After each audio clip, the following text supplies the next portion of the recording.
اعوذ باللہ من الشیطان الرجیم، بسم اللہ الرحمن الرحیم۔ لن یضروکم الا اذی وان یقاتلوکم یولوکم الادبار ثم لا ینصرون۔ صدق اللہ العظیم۔ رب اشرح لی صدری ویسر لی امری واحلل عقدۃ من لسانی یفقہوا قولی۔ رب یسر ولا تعسر وتمم بالخیر، آمین یا رب العالمین۔ آج کے لیکچر میں ہم انشاءاللہ تعالی سورہ آل عمران کی آیت نمبر 111 کو گرامیٹیکلی انالائز کرنے کی کوشش کریں گے۔ آیت آپ سکرین پہ لکھی دیکھ رہے ہیں، آیت تلاوت کر دی گئی ہے۔ آیت میں وقف کی 2 علامت نظر آ رہی ہیں، لہٰذا آیت کے پہلے ہم کریں گے 3 حصے۔ پہلا حصہ ہوگا لن یضروکم الا اذی، دوسرا ہوگا وان یقاتلوکم یولوکم الادبار، اور تیسرا ہوگا ثم لا ینصرون۔ اب جو پہلا حصہ ہے اس کے الفاظ سے بات کریں گے۔ پہلا حصہ لن ہے جو کہ حرف نفی ہے، حرف ناصبہ ہے، فعل مضارع سے پہلے ہی آتا ہے صرف اور فعل مضارع کو منصوب کر دیتا ہے، لہٰذا آگے فعل مضارع آپ کو منصوب نظر آئے گا جو کہ یضرو ہے۔ اصل میں یہ یضرونا تھا لیکن اس کا نون ڈراپ ہو گیا منصوب ہونے کی وجہ سے۔ الف لکھا ہوا آنا تھا لیکن آگے چونکہ ضمیر آ رہی ہے تو الف لکھنے میں بھی نہیں آیا۔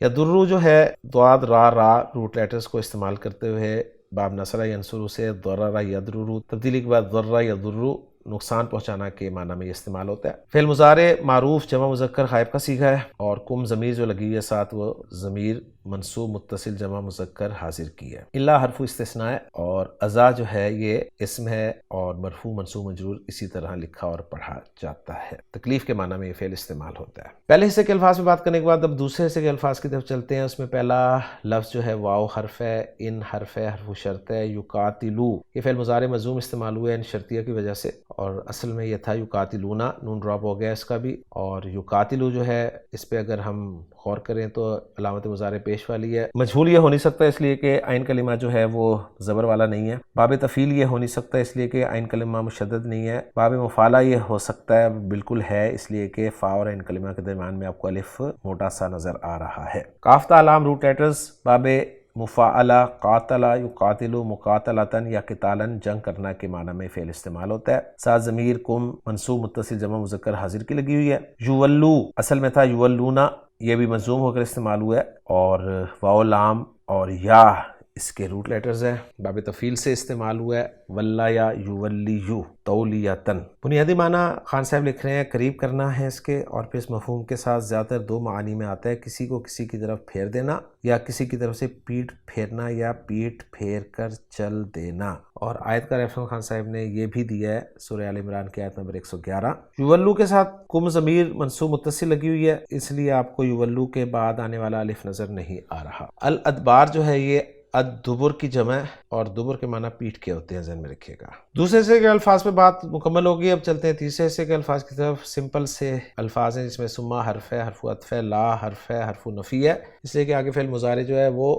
مرفوع استعمال ہو رہا ہے، ذہن میں رکھیے گا۔ ینصرونا علامت مضارع پیش کے ساتھ ہے، عین کلمہ زبر والا ہے تو یہ مجہول کا صیغہ ہے، نون صاد را روٹ لیٹرز ہیں۔ نصر ینصرو مدد کرنا باب نصر ینصرو سے استعمال ہوتا ہے، اور یہ جمع مذکر غائب کا صیغہ ہے، ذہن میں رکھیے گا۔ تو الحمدللہ یہ تمام الفاظ سے بات مکمل ہوگی، اب چلتے ہیں جملوں کے اعراب کی طرف۔ جو پہلا جملہ ہم نے بنایا ہے لن یضروکم الا اذی، اس میں لن حرف نفی ہے، یضر فعل بفاعل ہے، واو ضمیر مرفوع متصل فاعل ہے، کم ضمیر منصوب متصل مفعول بھی ہے۔ الا یہاں پر حرف استثناء تو ہے لیکن یہاں پر یہ حصر کے لیے استعمال ہوا ہے، اس لیے کہ نفی کے بعد الا عام طور پر حصر کے لیے ہی آتا ہے۔ اذن جو ہے، پہلی بات یہ کہ یہ منصوب ہے، مرفوع ہے یا مجرور ہے، تو مجرور تو یہ ہو نہیں سکتا، مرفوع کی کوئی وجہ نہیں ہے تو منصوب ہی ہم اس کو قرار دیں گے۔ تو یہ منصوب کیوں ہے؟ تو اس کو مفعول مطلق قرار دیا گیا ہے، ایک رائے تو اس کے بارے میں یہ ہے، اور دوسری رائے یہ ہے کہ الا کو حرف استثناء قرار دے دیا جائے اور اذن کو